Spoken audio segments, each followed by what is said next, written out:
Speaker یہاں پہ جس وقت بلاول بھٹو صاحب بات کر رہے تھے تو پشتو کی ایک کہاوت ہے جس کو ہم لوگ کہتے ہیں ابو خڑاول. ابا خڑاول کا مطلب یہ ہوتا ہے جناب کہ پانی کو گدلا کرنا. وہ گدلا کرنا وجہ کیا ہے؟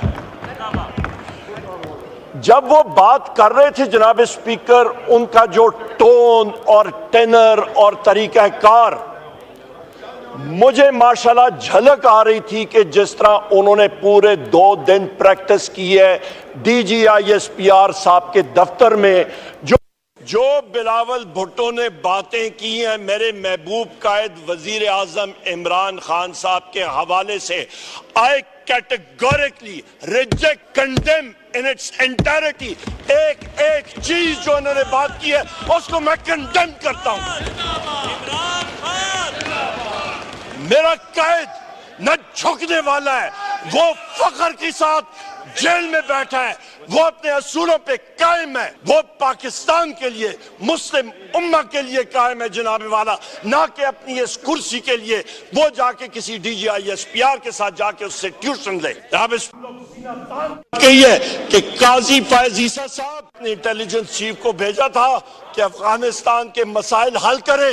کیا اس وقت کے آرمی چیف جنرل باجوہ کی کے آرڈرز کے بغیر وہ جا سکتا تھا؟ ان کا انٹیلیجنس چیف ایک سرونگ 3 سٹار جنرل, ان کو فوجی سٹرکچر کے بارے میں پتہ ہی نہیں ہے. ان کو تو ایک آئی ایس آئی یا ایم آئی کا لاسنائک آ جائے تو یہ اس کو سلوٹ کریں گے, سمجھیں گے کہ لیفٹیننٹ جنرل آ گئے. ان کو کیا معلوم ہے جناب اسپیکر فوجی سٹرکچر کے بارے میں؟ یہاں پہ آ جائیں جناب اسپیکر. جناب اسپیکر یہاں پہ آتے ہیں بات آگے بات آتے ہیں ابھی سبسٹینشل باتیں. یہ دیکھیں, یہ آپ کی جناب اسپیکر میں رپورٹس یہاں پہ لے کرتا ہوں.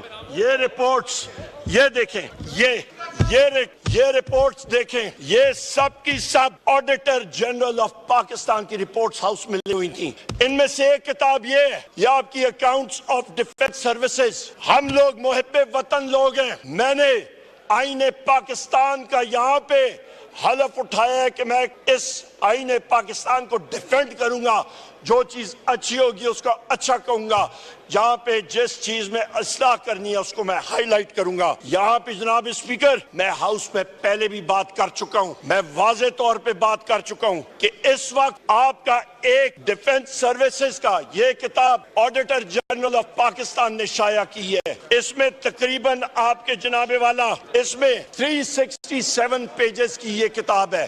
اور بھی کتابیں ہیں آڈٹ پیراز, اور اس کے ہائی لائٹ میں بتاتا ہوں کہ آڈٹس جو آئی ہیں 566 ارب روپے کی irregularities اس آڈیٹر جنرل آف پاکستان کی رپورٹ میں آئی ہیں.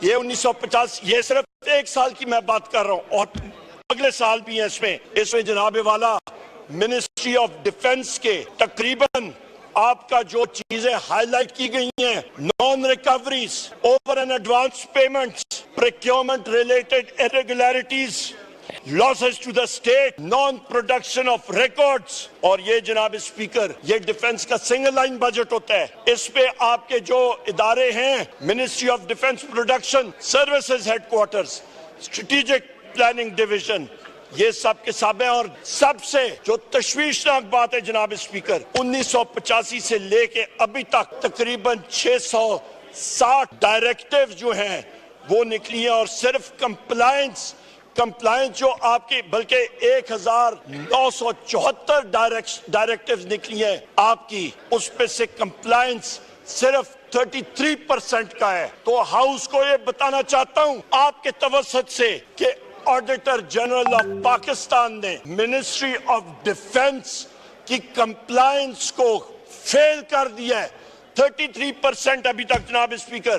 یہ ہمارا اس ہاؤس کا کام ہے, پبلک اکاؤنٹس کمیٹی کا, کہ جو ہم لوگ فائنانس بل پاس کرتے ہیں اس پہ نظر ثانی کریں. یہ پبلک کا پیسہ ہے جناب اسپیکر. یہاں پہ یہ بھی میں بات کرتا چلوں کہ ادھر مختلف جگہوں میں بدعنوانیاں جو ہوئی ہیں ان کو آڈیٹر جنرل نے ہائی لائٹ کیا. ابھی ستم ظریفی یہاں پہ آتی ہے کہ یہ چیزیں یا سویلین محکمے میں ہوتی تو اس محکمے کے سیکرٹری اور پرنسپل اکاؤنٹ افسر اور باقیوں کو اندر کر دیا جاتا. ابھی تک کیوں ان لوگوں کے خلاف ایکشن نہیں لیا گیا؟ یہ ہمارا سوال ہے.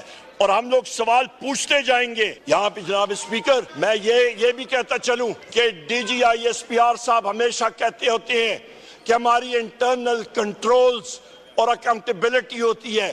خدا را اپنی انٹرنل کنٹرولز اور اکاؤنٹیبلٹی ٹھیک کرے. میری قوم کا پیسہ، آپ کی قوم کا پیسہ، اس کے بارے میں بات کریں. یہ کتابیں، یہ پلندے، یہ آڈیٹر جنرل کی رپورٹ، اس پہ ذرا نظر ثانی کرے. پاکستان کے محنت کش سپاہی، آپ کے ینگ افسر اور باقی لوگ جو محنت کر رہے ہیں ان کے لیے کچھ کریں. یہاں پہ جناب اسپیکر ہمیں اکاؤنٹیبلٹی کرنی پڑے گی اور صحیح طریقے سے ہمیں کرنی پڑے گی. یہاں پہ آخر میں جو بات کروں گا، یہاں پہ جو ویگو ڈالے آئے تھے، میں جناب اسپیکر آیا صادق صاحب کا اپنی پارٹی کی طرف سے بھی مشکور ہوں. انہوں نے اسپیشل کمیٹی بنائی، اس کی ابھی بھی میٹنگ ہوئی ہے. مختلف شاہ صاحب اس کو، خورشید شاہ صاحب اس کو ہیڈ کر رہے ہیں. ایک اسپیشل کمیٹی، ایک دوسری کمیٹی فیکٹ فائنڈنگ کمیٹی ہے، اس کی رپورٹ آنی چاہیے. میں پھر ریپیٹ کرتا ہوں کہ وہ کون سے خفیہ ایجنسی کے لوگ تھے جنہوں نے ہمت کی کہ وہ پارلیمنٹ ہاؤس کے پریسنٹس کے اندر آئے اور انہوں نے دھاوا بولا اور انہوں نے اٹیک کیا پارلیمنٹ ہاؤس پہ. ہم لوگ سارجنٹ ایٹ آرمز تک نہیں سیٹسفائی ہوں گے. اکاؤنٹیبلٹی اوپر سے ہونی چاہیے. شہباز شریف کو آئی ایس آئی اور آئی بی رپورٹ کرتی ہے. جنرل عاصم منیر کو ملٹری انٹیلیجنس اور فیلڈ انٹیلیجنس یونٹ رپورٹ کرتی ہے. جنرل عاصم منیر صاحب اور شہباز شریف صاحب دونوں آپ اپنے متعلقہ ڈی جیز کو بلائیں اور اس چیز کا تعین کریں کہ کس شخص نے پارلیمنٹ ہاؤس پہ دھاوا بولا اور اس کو فل فور اس کی نوکری اور اس کے نیچے جو اہلکار تھے جنہوں نے پارلیمنٹ پہ دھاوا بولا ان کو فل فور ان کے خلاف ایکشن لیں اور ٹرمینیٹ کریں کہ آئندہ ایسی بات کبھی نہ ہو. جناب اسپیکر، جناب اسپیکر، آخر میں یہ بات کروں گا کہ ہمارے علی امین خان گنڈاپور چیف منسٹر کے پی کے، ان کے ساتھ ہم لوگ کھڑے تھے اور ہم لوگ سارے کے سارے کھڑے ہیں کیونکہ وہ حق پہ ہے، وہ حق پہ ہے. اور یہاں پہ جناب والا عوام کی مینڈیٹ وہ پاکستان تحریک انصاف اور وزیر اعظم عمران خان صاحب کے ساتھ ہے. آخر میں ایک بار پھر کہوں کہ جناب رولز اور پروسیجر کا آپ اس کو فالو کریں. یہ فارم 47 مینڈیٹ کو ہم لوگ اور پاکستانی قوم ریجیکٹ کر چکی ہے. آج پاکستان قوم کی آنکھیں وزیر اعظم عمران خان صاحب کی طرف ہیں. ملک میں الیکشن ہونا چاہیے، ملک میں الیکشن فل فور ہونا چاہیے، ملک میں صاف اور شفاف الیکشن ہونا چاہیے. کیونکہ صاف اور شفاف الیکشن ہوگا، آپ کی ایک مضبوط حکومت آئے گی، آپ کا آئین اور قانون کی پاسداری ہوگی، ملک میں انویسٹمنٹ آئے گا، ملک میں بھوک اور افلاس ختم ہوگا، ملک ترقی کر سکے گا. اور انشاءاللہ تعالی اس کے لیے وزیر اعظم عمران خان کا وزیر اعظم بننا ناگزیر ہے اور میں رب نے چاہا انشاءاللہ وہ بنیں گے.